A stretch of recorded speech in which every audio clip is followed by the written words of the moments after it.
Morning, everybody. Hello. I nearly scared you to death then, didn't I? Shouting so loud. We've just got over Halloween, haven't we? So it's about right.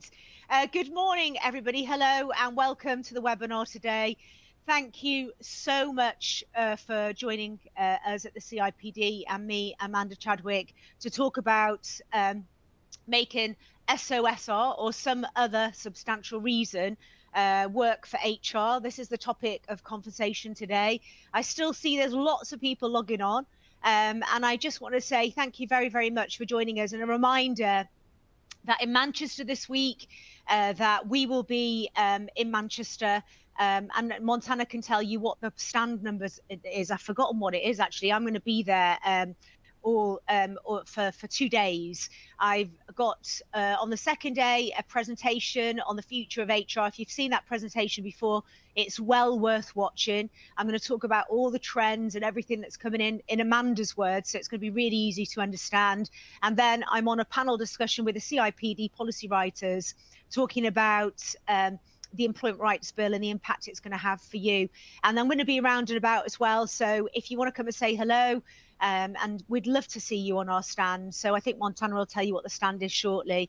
Anyway, if some of you haven't met me before, my name is Amanda Chadwick, and I am a speaker, writer, presenter, expert in HR, employment law, health and safety, and well-being, and can't get a collar right for a webinar. And I've been in this industry for over 30 years. I think I've been saying that for the past 10, but no, I mean, I've been in the industry for over 30 years, and you see some stuff, don't you, and things change. And we bring you these webinars to help you, whether you are owning your own business as HR, whether, oh, thank you, Monica. M&S this blouse, just so you know, and I put my own tie on it. There, you know, we try and help at the CIPD, whether you're running your own business, whether you're running a consultancy for HR, whether you're in HR and you just really don't know how to write, you know, the wording for certain policies and procedures or train. We are, hello, Carol, really looking forward to you. Make sure you come and see me, okay? And I just know that it's such a fantastic platform. We're going to give you a little bit of information about it later on. Reminder here, everything I'm talking about, the details contained within this webinar is based on GB and Northern Ireland employment legislation. If you're in Ireland, somebody corrected me the day because I kept going Ireland and Ireland, and from my heritage, actually, I should say it properly, so I've made a point of saying it properly. Jersey, Guernsey, and the Isle of Man are asked to please contact the advice service to obtain information relevant to your jurisdiction. Good morning, everybody that's saying hello. Hope you had a great Halloween? I'm always in season with this hair, and I hope you had a great bonfire night, and I hope you had a great weekend. So who are the HR Inform? We're a platform full of training, full of salary benchmarking, every policy you ever need, every future policy that you'll ever need, every training that you'll ever need, with notes and backed up by advice from people that are absolute experts. Sometimes it's just easier to ask somebody and get a secondary advice. That's what we do. And that's who the HR Inform are. Today, what am I going to cover? Well, ever such a lot, actually, a lot of things that people, I think this is one area of discussion where people do want clarity. So we're going to talk about some other substantial reason. I'm going to talk about introducing dismissals for some other substantial reason. I'm going to talk about examples of some other substantial reason. And I'm also then going to talk about the dismissal and re-engagement and the statutory code of practice. So that's something that I'll talk about on the stage as well when we're in Manchester as well on the panel. So and then reform of the law as well. So let's have a look. Let's have a look at the introduction to Section 98. That's what it is. If you're interested in employment law or not, I just think it's interesting to know that it's Section 98 of the Employment Rights Act of 1996. What it does, it sets out potentially fair reasons for dismissal. Two of the ones that I think get confused sometimes are conduct and capability. So let me just for a second, before I go on about some other substantial reason, and all you experts out there, you'll be like, I already know that, but let's remember, we were in the shoes of those people that just started out in HR as well years ago, and they probably, some people, it takes time to learn as you go along. So capability and conduct, the way I explain it is if somebody's off sick, and you have a handbook, and in that handbook you've got rules of how people report sickness, you know, how they ring in, how they notify, and that person is off sick but they don't ring in and they just turn up the next day, that's that's a conduct issue. They're not following your procedures. Okay, so that I think that's a good example of doing it. Yes, you're going to speak to them about the sickness and capability maybe in the future, but actually they've chose not to follow your policies and procedures. They're choosing not to do something, so that's conduct. So there's 5 reasons for dismissal. There used to be 6, and the 6th one was actually age. I remember standing up doing seminars and age was on there, and that obviously we haven't. There's no retirement age in the UK in employment law now, unless you can objectively justify it. But what we see with firms now, if they have somebody that is aging and getting older, look, I'm 57. I tell you that all the time because I want you to see that people are still capable at my age. They still have lots to give. And actually, when I was 21, 22, 23, and in my 20s, maybe I wouldn't have thought somebody that I would have called me old. Do you know what I mean? So I'd have been grab a granny night. I'd have been very popular, but some people don't know what grab a granny night is. But so you know, I want to show that people are very, very capable, and the most growing workforce at the moment is women over 50 coming back into the workplace. So there isn't any retirement age at the moment. There isn't any retirement age. There's reasons behind that. And we're very capable of working beyond our retirement years. But if some companies do have, like airline pilots, and for health and safety reasons, they may bring them back to the ground to train members of staff or find them another job. In the olden days, they used to just retire them. Okay. So, and I'm one of those people that I hate being told what to do. So if somebody tells me I've got to retire, that would really irritate me. So I'm glad that I'm where I am now at my age and not a few years ago when they made you retire. So designed for dismissals that do not fall, and you'll get this, you'll get some dismissals in your business that won't fall within the other potentially fair reasons, but that are for a fair and substantial reason. So they should be dismissed. A reasonable procedure, obviously, with everything must be followed. That's very, very important. But you know that anyway. It's got to be a reasonable procedure. I've just been asked for some advice over the weekend about an incident. And the first thing I ask is, how long has that person been there? And did you follow the procedures that are in your handbook? And in this particular case, actually, I think emotion is playing a huge part in the dismissal. And it's ending up at the moment in conciliation, about to go to tribunal. And all the person wants is the money that they're owed. And I've just said, actually, that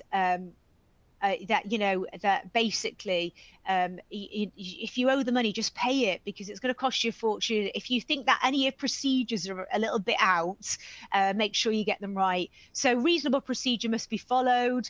And what falls under SOSR, it must be reasonable to dismiss in all the circumstances of the case. And it has been found to include things like, let's give you an example of some of these. And I think it's really good to give you these examples, because what falls within SOSR or some other substantial reason will depend on the facts of the case. You see, there's no legal definition of what it means, but we're able to get an idea from case law, really. So the reason for the dismissal must be substantial. It must be for a good reason.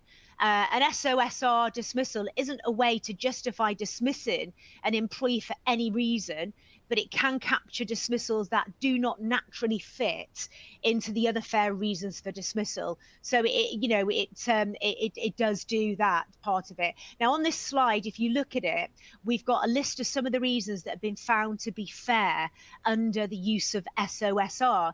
So we've got here, right, so expiry of a fixed term contract. So I don't know actually when they changed, but I'd probably, would I say 15 years ago? 20 years ago? It's a long time ago, I think. I don't know. Anyway, if anybody doesn't know what a fixed term contract is, a fixed term contract has a date on it. You know, like a temporary contract, you issue a temporary contract, there's no date at the end of it. It's temporary, there's no date. But in a fixed term contract, you're employing somebody for a fixed term. And, you know, there should be get out of jail clauses in there, by the way. Like if it's not working out, I can just end it without having to pay you the whole fixed term, but usually what happens is you give written reasons. You always give written reasons anyway, even if you know that it's going to expire. You issue a letter and give written reasons. It's good practice. So expiry of a fixed term contract is some of the substantial reason. Employee receiving a custodial sentence, that's another one. Breakdown in trust and confidence, third party pressure, and that's like, you know, when for example, you might have a cleaner that you send out to cut somebody, or deals with a particular customer, and there might be pressure from that person, and conduct not work related. So that's what falls under that SOSR. And there's other reasons as well in case law, but that's just a bunch for you to look at. And the first thing I'm going to look at and actually break down, I think I did it in a nutshell then, but I should have waited for the slide. Such an idiot. Expiry of a fixed term contract. So let's have a look at the expiry of a fixed term contract. So fixed term contracts, let me give you a little bit of history about these. Years ago, employers, and I'm going to say one particular employer that I knew used them because it wasn't incorrect to use them. There were a lot of businesses out there that had work for people, but they take staff on a fixed term contract, and they just keep renewing it year after year after year. And they'd also advertise jobs, and they'd take people on, and they'd be working alongside. They'd be on a fixed term contract, probably been there for a long, long time on a fixed term, renewed every year, but they'd be working alongside people doing exactly the same job. And some of them haven't been there as long as them, on better terms, you know, sick, etc. And what happened is the government knew that these fixed term contracts, some firms were using them instead of taking staff on and giving them the enhanced terms. So they stood up and said, like, you now have to have there is restrictions on a fixed term contract. There has to be very, very good reasons of why you're using them, and a genuine reason to do them. So the reasons that they've come across, well, not come across, have stated with fixed term contracts, they should only be used where there is a genuine reason to do so. So where someone is needed for a specific task or project. So, and also if such as research, but also you see these in the charity sector. So my mother-in-law, she's retired now, but she used to work, she set up the first Home Start in North Wales like years and years ago, and she wouldn't know whether she's coming or going with funding, you know, like she had to fight for funding all the time. And basically what she would do is she would issue fixed term contracts based on the funding she got for a particular job. So you see the charity sector using them, and that's one industry that I really don't want to get it wrong, because I know how tight the pennies are there, and I want them to get it right. So using a fixed term contract there, it's very, very important to get it right. So it's where someone is needed for a specific task or project, or for funding, for example, or research, where funding comes from an external source and may not be renewed after a fixed period. So that could be, like I said, charity or education sector. And then to provide maternity cover, sickness, somebody on a sabbatical, because you know you get those lucky devils that go, right, I'm going on a sabbatical and I'm traveling the world, and you think, oh, you jammy sod, you know, and they're going all over, and you're still working. But anyway, it's just brilliant, isn't it? Well, you get a fixed term worker in to cover that, or long term sick as well, or even, you know, apprenticeships as well. This shouldn't be used just to trial an employee, though. So don't use it for that. They're there for a reason. Okay. Terminating fixed term contracts are still a dismissal. And if the employee is over 2 years service, when the contract is terminated, there is a risk of unfair dismissal if there is not a fair reason for the dismissal. And the expiry date of the contract alone isn't a fair reason. So you need to really, I always say this anyway, and more than ever now, I'm going to talk about the Fair Work Agency at the ACE Festival in Manchester, and I'm just going to, you know, touch on it, because if your contracts are brilliant, you've got nothing to worry about. But I know that some people's are out of date, you know, and some people aren't up to scratch. And, you know, if your contracts and you're using fixed terms and you're just extending them and keep getting away with it, you're going to fall foul of the law, aren't you? So make sure you get your house in order, check all the contracts you're using, doing little audits, checking that, you know, you're self-employed or genuinely self-employed, your fixed term are, you know, you should be checking that. and I know you've been busy. I know HR have been busy, employers have been busy. I know you've been really, really busy, but we need to protect these businesses. Without those businesses, there isn't a jobs for people. That is the main part. So the expiry date of the contract alone isn't a fair reason. Investigation, the reason for the need for the dismissal is a genuine fixed term contract. What's happening to the work they were doing? Has it gone away? Could this be a redundancy? Consultation with the employee, speak to them about the contract ending, and consideration of alternatives to dismissal as well. Are there any other jobs available in the organisation they'd like to apply for? Because let's face it, we don't want to use brilliant talent if it's there, and we get to know people. So third party pressure, this is a good one, and we'll talk about, I don't mean good one in dismissals, but I'm on about like good one to talk about. Okay, maybe I use that in the wrong context then. This is a good one, you know, third party pressure. So this can arise when an employer is faced with their client insisting on the removal of a member of staff. It is this pressure applied by the third party. Okay, so it's an example if an employee upsets a major customer who then insists on that employee's dismissal. So there must be a reason. It must be reasonable for the employer to treat it as a reason to dismiss. The fair procedure should be followed. Consequences: would a big contract be lost, for example? What would happen to the business if this were the case? So fair procedure should be followed. Can the third party be persuaded otherwise? What would the consequences of not doing as asked? Are there any alternatives? And it must be investigated and discussed with the employee. Alternatives to this might be redeployment, disciplinary action, further training, or an apology maybe. So you've got to look at all the avenues of what you can do when it's third party pressure. There could be just a personality misfit or something like that, but exhaust the avenues and find out what's really going on. And part of that one the other day, by the way, the one I was talking about, was this lady. She was a cleaner, and basically she was clocking in and clocking right. So first of all, they haven't seen her since she started, so facially, and when they drop off cleaning stuff, she's never there. Like, and she's not there, you know, she just goes leave outside the door. So they haven't actually seen her since she started. And the other thing is, which makes me think, is that the person doing the job? She goes to different businesses, but the clocking in and clocking out, she's like stealing hours off them. So there's lots of good reasons for dismissal anyway. I just thought I'd give you a little bit of the reasons why. So forcibly changing terms and conditions of employment. So let's have a look at fire and rehire, because, you know, dismissal and re-engagement, or fire and rehire, has appeared in the news, hasn't it? It's part of the Employment Rights Bill. It's big news. And I think it came to highlight, it was always spoken about, but it came to highlight really and a spotlight after the P&O scandal. Do you remember that? I'm not going to go on about it because it makes me really angry that good people were treated like that. So dismissal and re-engagement, or fire and rehire. So dismissal and re-engagement is sometimes known as that fire and rehire. So you get, it's the same thing, by the way, everybody. There'll be new people in HR that probably won't know that, and they'll think it's two separate things. And what it is, it's one of the most common reasons for dismissals under some other substantial reason, and what is known as fire and rehire. And this is where employees are dismissed from one contract and then they are rehired on another with different terms. It's used by employers to make fundamental changes to employee contracts, and it must be approached carefully, and it must not be used where the work the employee does has ceased or diminished, because that's a redundancy. And it's got to be, you've got to engage with your staff throughout employment. You've got to treat people like humans.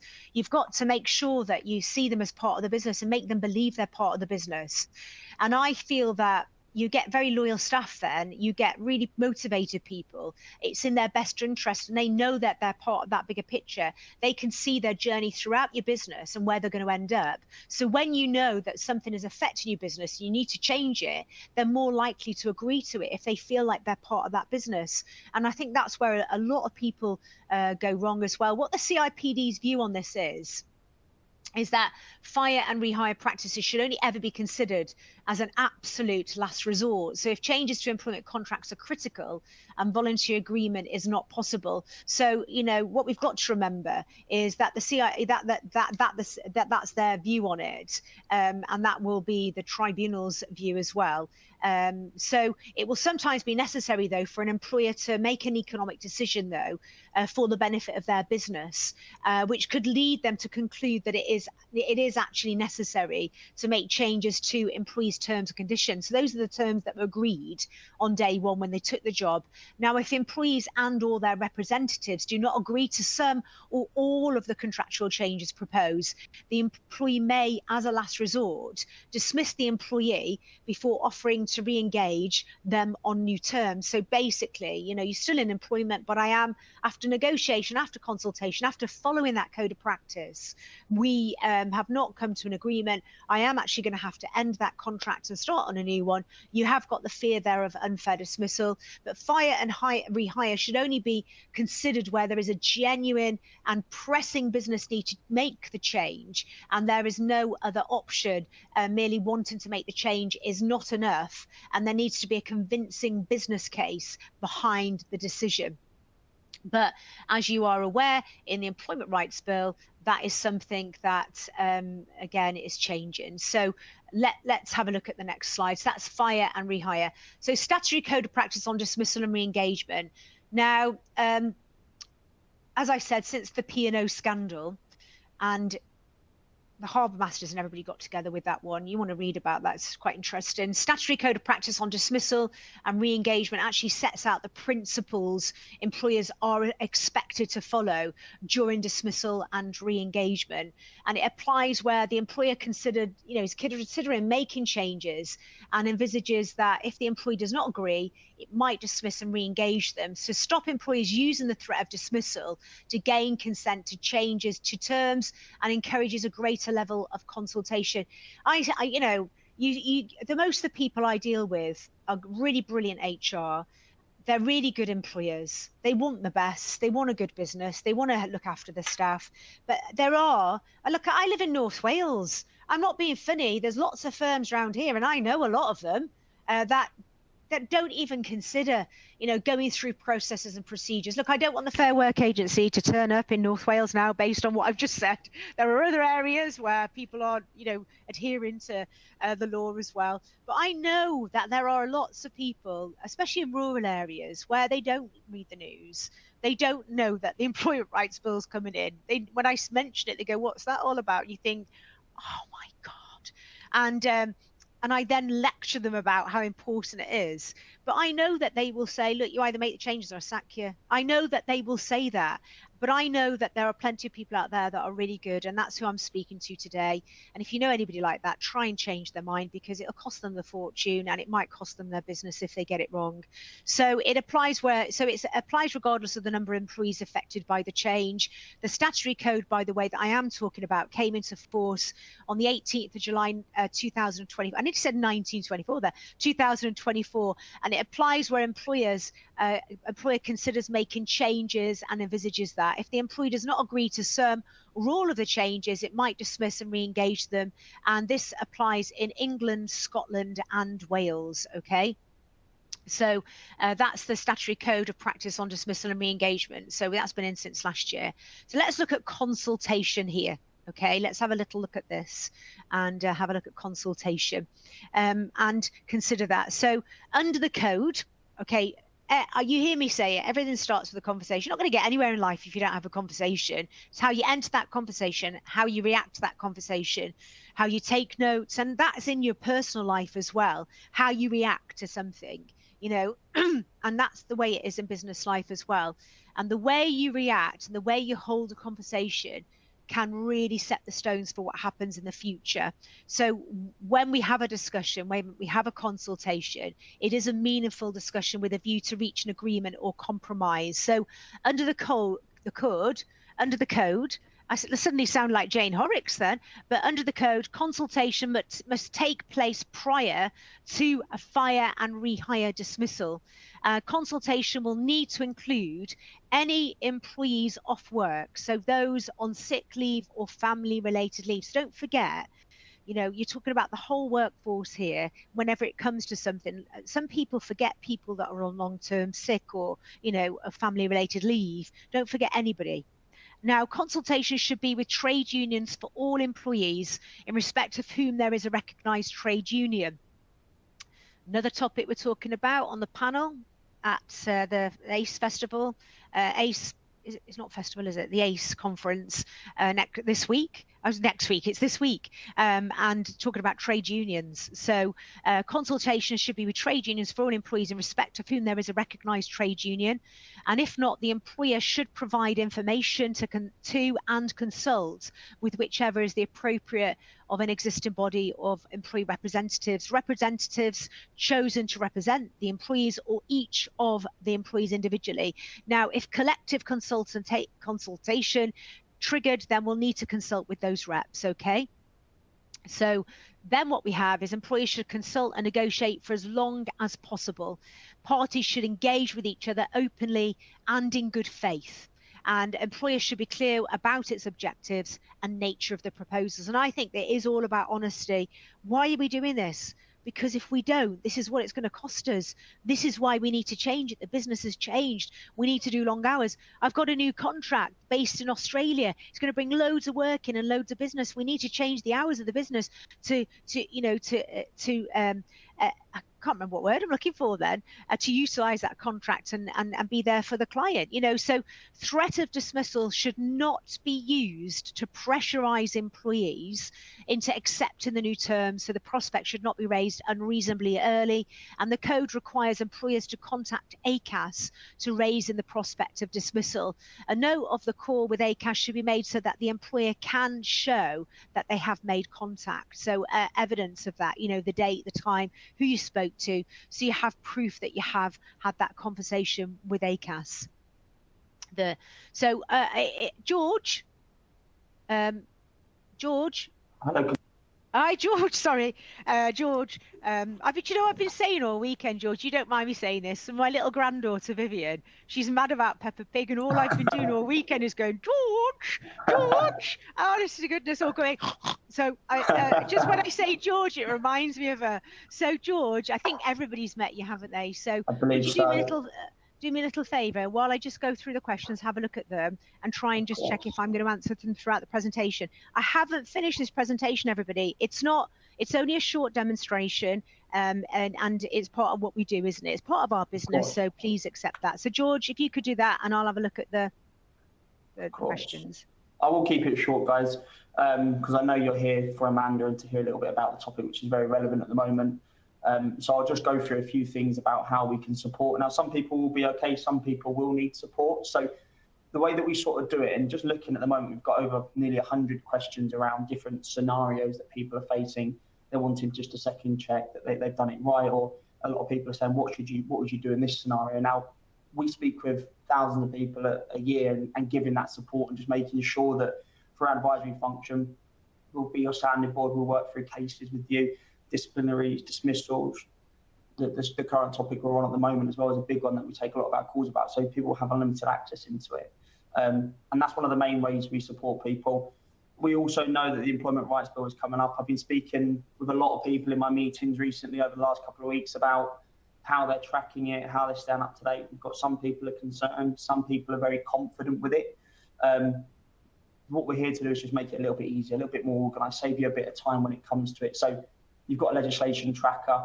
It tells you everything we know is confirmed. It's going to be coming into play. What you can then also do is scroll down, and when we get those dates for them, for the teams with business partners, standalone roles, just press add to calendar, get that pinned in your diary, and then you can work towards that date. It will make it a little bit easier for you when you're sort of working up to what the new things are happening. In terms of the topic we're going through at the moment, we've got loads of different areas on it. So click into dismissal on that screen, and when you go into your topics, everything Amanda's been talking about, you'll find it in here. This is all the guidance, what to do, how to do it. what's the correct ways to do it. So when you are making those decisions, again, you can just be that sounding board. And then, of course, which is what a lot of people come to us for, is that compliant, consistent view of templates, manager guides, flow charts, checklists, to really make sure that we can support and sort of maintain that sort of up-to-dateness, checklist of how to do certain things as well. So there's lots of different ways that we can help. And I know in terms of on the webinar today, we will have clients of ours that are using our sort of current premium subscription. There is slight differences between the one that I'm showing at the moment, which is our pro service.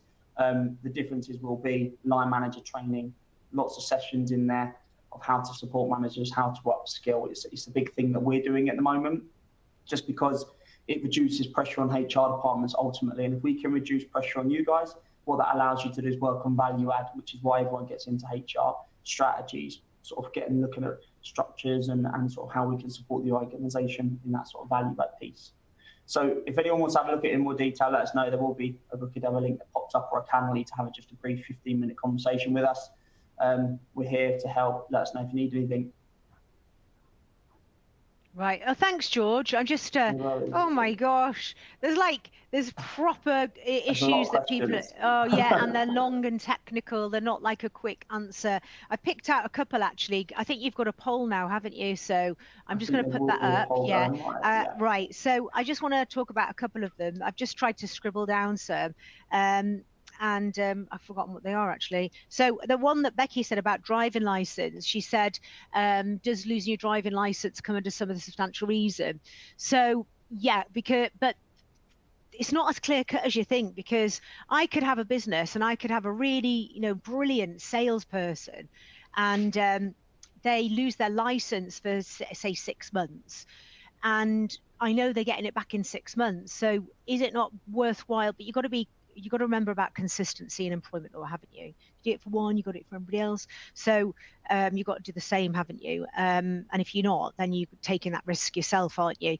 But in this particular case, I've got to weigh up, like I've got somebody that's going to be off for 6 months, my best salesperson that's brought in loads of money from a business, for example, and they've been banned for 6 months. But by the time I've recruited somebody, it might not be as good as that person. And it might take me to 6 months probationary and then I terminate them. So could I possibly bring them in-house, maybe do video calls and maybe train staff in sales maybe until the 6 months is up? You know how fast 6 months goes, don't you?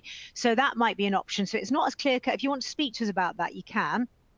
And then talking about Deborah was asking about skilled workers and the law is reviewing the school. We've got law that's changed that.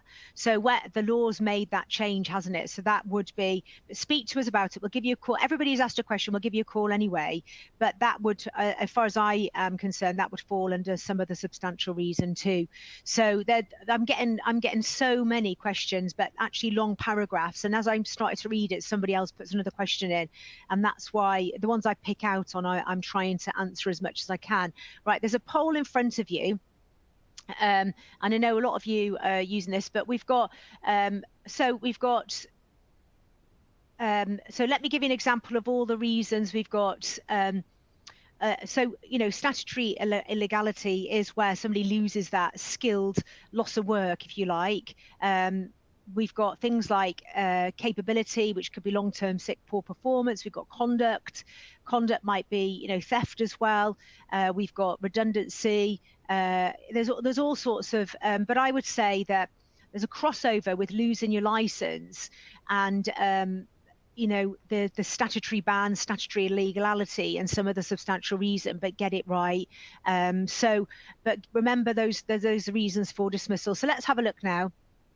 I think people have finished answering, so I think so. So I don't know if we want to, just close that poll down for a second, and then I'll go on to the next slide. Okay, information to be shared. Let's have a look at this and talk about this. And as I'm going on, I'm looking at the questions and thinking a lot of them I am answering as we go along. So what's needed for employees and reps to understand what's happening and why to make counter proposals? So this is going back to that consultation, fire and rehire. So what's needed for employees and reps to understand what's happening and why to make counter proposals, such as who will be affected and when, alternatives to consider and propose next steps. There's no requirement. however, on an employer to share information that they reasonably believe is commercially sensitive or confidential. The information must be sufficiently detailed for employees and their reps to understand why the proposals are being made and what they actually are, so that they have a genuine opportunity to ask questions, suggest counter proposals that would avoid the need to dismiss and re-engage. I think that from my experience in employment law, well, and HR, but also from family experience, having got such a huge family and having so many relatives that ring me all the time about things at work, and believe you me, I tell them off if I think that they're playing up or something, especially and I'm on about my nieces and nephews maybe, and great nieces and nephews. But what I would say is that when I talk about, like, I've got family members at the moment, a couple of them are being made redundant. And I know that it's all about reassurance when you're dealing with anything like this. So fire and rehire, people are like, how's it going to affect me? What am I losing? Why are you doing it? And everybody wants stability, especially in this time at the moment where we're seeing all sorts of things being altered. And I don't want to drag this webinar down by talking about politics or anything, but I'm just human like you. We want stability. I don't think I've ever met somebody that goes, yeah, I don't need it. I want stability. I want to know where I am. And that's the thing when you're talking about fire and rehire, they want to know as much as they can about it, how it's going to affect them. And the one thing that anybody wants to know is about money, and how, if it's going to affect them financially and what they can do, etc. So especially in redundancy, for example, which is one of the 5 reasons for dismissal, people want to know when it's going to happen, what would they expect, how much money, etc. And we've got to think about things like that in HR and take that into consideration. And there are people, and I'm going off on a tangent here because I think it's very, very important this to take into consideration human feelings in any process that we do. And one of the things that maybe we don't consider is when we pay people in lieu of notice, say, and we're terminating somebody, we're paying them in lieu of notice, and we've said, you're going to finish on this date, but then we pay them in lieu of notice. Sometimes we don't take into consideration that some parents out there have nursery places where they get 15 hours free a week. That's paid for and funded because they work. And when you pay them in lieu of notice, it ends when the date of employment ends. So then that would have given them time. If you'd have just not paid in lieu of notice and maybe continued their employment until the termination day, that would have given them that funding, but also given them the chance to look for another job. Consider that, people. Consider that, because I think we need to be human in HR and consider those types of things that do affect. It might be easier for us, but we'll have a better relationship with those people as they're leaving if we consider things like that. So, and it's very, very hard to get as an ex, as a mother with all grown up children and that had children in nursery. I know how important that is, that nursery place, and getting the right ones. So I feel for those parents that happens to. So going back to information to be shared, there is no requirement, however, for an employer to share that information that is commercially sensitive or confidential, and there will be some of that. The information, though, must be sufficiently detailed, okay, and for their reps to understand why the proposals are being made and what they actually are, so that they have a genuine opportunity to ask questions and suggest counter proposals to you that would avoid the need to dismiss and re-engage. Now, alternatives might include compensating employees to get them to agree to the change, making temporary changes, or maintaining the status quo. So that's the information to be shared. And I know when I go, what happens when I talk about a slide, I get loads of thoughts in my head, and then I feel like I have to share them because I think it's a little nugget that might help somebody that's doing something today. And it may have stopped somebody of the thousands of listeners today, maybe paying lieu of notice and considering what I've just said a minute ago. So plans need to be re-examined. So you must consider negative consequences, discrimination risks of the proposals. And consultation is only meaningful anyway, isn't it, if the employer takes into account before going going ahead with the final decision. So before reaching a final decision, the proposals should be re-examined, and any views that employees have shared with you must be considered. So it could be that there are individuals within the business for whom the change is simply not possible, either because of a disability or caring responsibilities, and these should be listened to carefully. It may be that the individual compromises, you might need to compromise to accommodate these, so you must consider negative consequences, discrimination because risks of the proposals, whether there are any reasonable alternative ways of achieving the objectives, and individual circumstances that may need to be accommodated. But what we have with the outcome here is we have any agreement that is reached must be confirmed in writing. And you might think, well, of course I do. There are lots of businesses out there that don't. So, we must confirm it in writing. Employees should consider if the employees might benefit from more time to make arrangements, which might better enable them to accommodate the changes and what further support can be given. And if more than one change is being made, employers may want to consider a phased introduction, for example. So if agreement can't be reached, though, individuals need to be written to and taken through the dismissal process. So once the changes have been implemented, they should be continually reviewed and adaptations made if necessary. But your new terms should be set out in writing. Employees must be re-engaged as soon as possible so that they can keep their continuity of service. And people say it quite proudly, don't they? How long have you been here? Oh, I've been here for 2 years now. I've been here for 3 years. You can hear it in the voice. I soak up people's emotions, I do, and I know how people feel, and I sort of have a sixth sense to it. So when I'm speaking to them, I can feel how proud they are.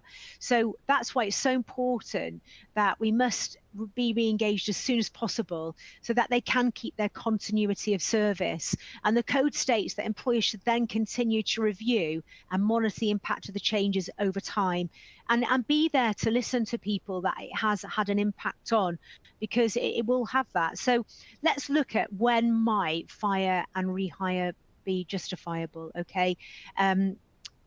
So we're going to have a look at those reasons for that. So we're going to look at some of the situations in this slide in which fire and rehire could be justifiable. However, even when circumstances such as these apply, organisations must still undertake extensive communication, consultation and reasonable compromise as well.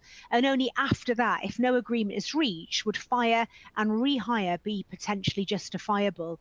So there's an urgent and pressing, so why might fire and rehire be justifiable? So there's an urgent and pressing need to reduce employment costs due to insolvency, but it isn't a redundancy. And the first thing you're going to look at there, isn't it? You're going to have a business plan, even if it's not redundancy. You're going to have a business plan. We can help you do that. We're going to help you through that. You're going to have a flow chart for that. I know George didn't get the chance to talk to you about that, but you're going to do that with redundancy anyway, but you're going to do that with something like that. And then you're going to look at other avenues. So you often hear me talk about things like layoff, shortage of work. You hear me talk about things like that. But you want to reduce employment costs due to insolvency. So that is a really good reason of why. It might be where the business model changes to require weekend work. And the biggest industry that actually impacted on was the doctor's surgeries, GP surgeries. Do you remember when you could get an appointment? Sorry, honestly, it's like a lottery at my doctor's surgery, because they just got thousands and thousands of patients. It's not their fault. They've just got thousands and thousands and thousands of patients ringing every morning. And it is so sad. But where the business model changes to require weekend work, so that industry, look, I can have a conversation about that, and I can't. But when you've got a doctor's surgery that would just be open in the olden days, say 9 till 4:30, years ago, and then do home visits, a lot of home visits. So they'd actually have a break at lunch and do home visits years ago. Obviously things change, so lots of doctor's surgeries now and hospitals, they do weekend appointments, don't they? You get an appointment on a Sunday to go and have a scan or whatever. thank you for that, because that's, now weekend work, and then after, then even finishing at 6 for doctor's surgeries as well. So there was a business need, and I remember that happening and helping so many doctors surgeries change that business model. And they have fantastic retention, by the way, in doctor's surgeries. You've heard me speak about that before, and dental practices, because they really do engage with their staff all the time, and everybody covers for each other. It's not about the money there, it's about the camaraderie. So employment costs as well. So something like what you'd also have here is employment costs including employee benefits, for example, enhanced contractual terms such as your redundancy pay, contractual bonuses, salaries, etc., that might need changing. Voluntary on-call arrangements are no longer suitable. So when you're looking at things like that, you are looking at, this is where you always have to keep an eye on the contracts, but you're looking at the worker status. So you're looking at 0 hours, you're looking at casual workers, you're looking at self-employed, and you need to look at that even more now because of the Employment Rights Bill and because of the Fair Work Agency that will come into a business and can look at a contract and will say, you say that person's self-employed, we haven't got a contract for services, or if they have got a contract for services, it's not worth the paper that's written on. So you're really going to have to look at the worker status, and make sure that people are on the right contract and that you'll manage them properly. Redundancy might not be an option because the workload hasn't reduced, you see, as well. So we've also got most of the workforce agree to change their terms voluntarily, but everyone's terms must change due to pressing organisational need. So the organisation might take on a new contract that requires the work to be carried out Monday to Saturday rather than Monday to Friday. There's a really good example where a voluntary system has been in place for on-call, but the business finds it increasingly difficult to meet its agreements with customers due to the lack of volunteers. So they have to make that, they change that model. Where voluntary agreements, for example, to change terms and conditions, and I know I'm answering a few of the questions you've asked here.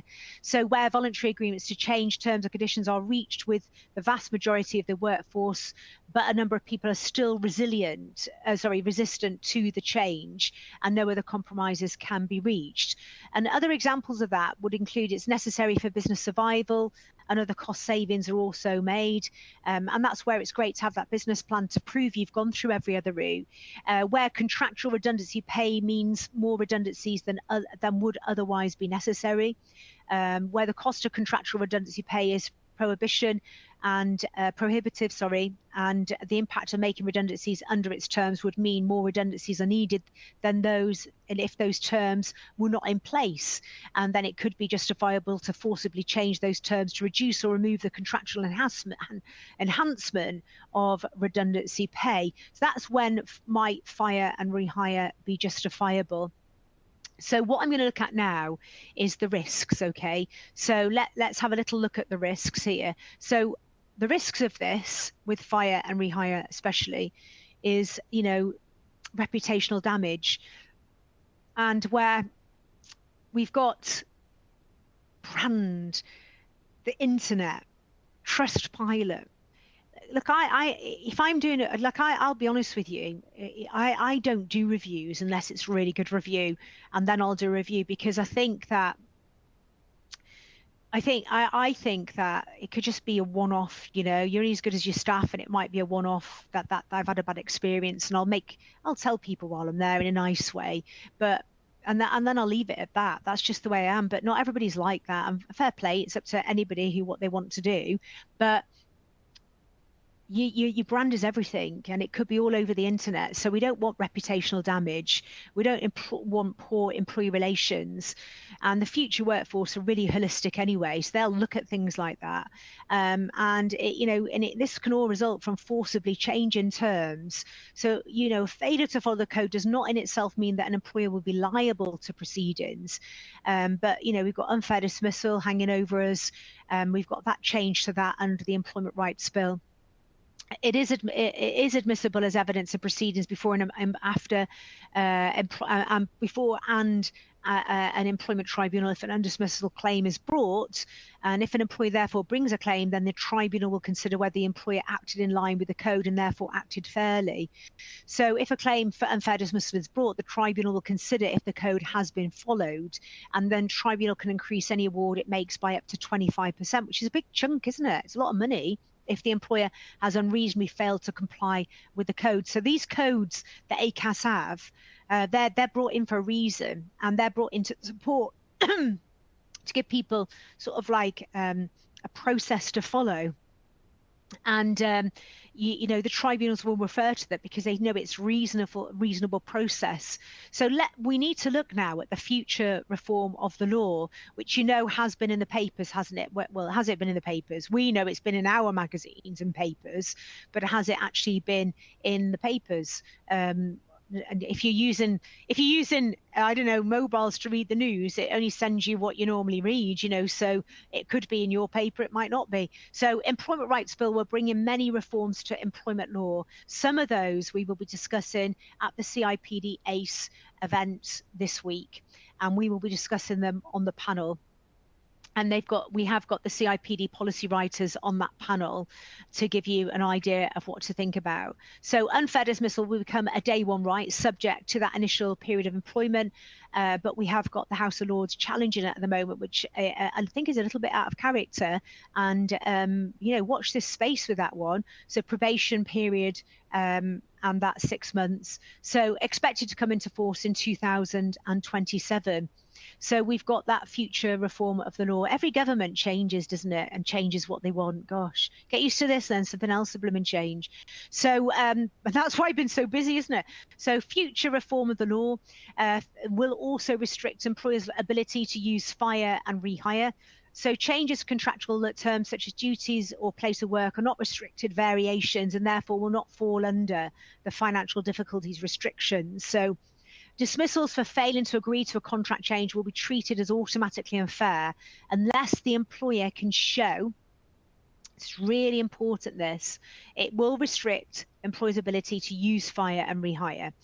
But dismissals for failing to agree to a contract change will be treated as automatically unfair unless the employer can show evidence of financial difficulties that were affecting or were likely to affect the viability of the business.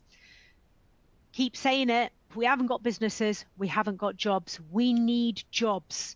They keep us in employment, you know, so they pay our bills. They contribute to the economy. We want these jobs, and it's our job in HR to keep those jobs going. The changes were to eliminate, prevent, significantly reduce, or significantly mitigate the effects of those financial difficulties. And the need to make the change in contractual terms was unavoidable.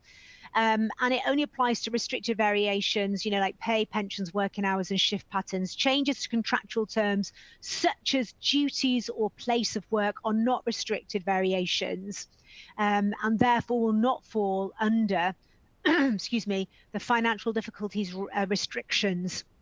Now, under the government's implementing the Employment Rights Bill, our roadmap for delivering change implementation, this is expected to happen in, which we know, in October 2026. You know that, don't you? Anyway, but you know, keep in contact with us. We're going to do that new a new employment webinar anyway. And I just want to remind you that, you know, of the summary of this, and we will answer all the questions. We ring you, don't we? We answer those questions. Some of them are technical. You need somebody to speak to you. Some of the substantial reason, or SOSR, can be a fair reason for dismissal. A reasonable process must be followed when dismissing for this reason. Examples of SOSR dismissals include the expiry of fixed-term contracts and third-party pressure.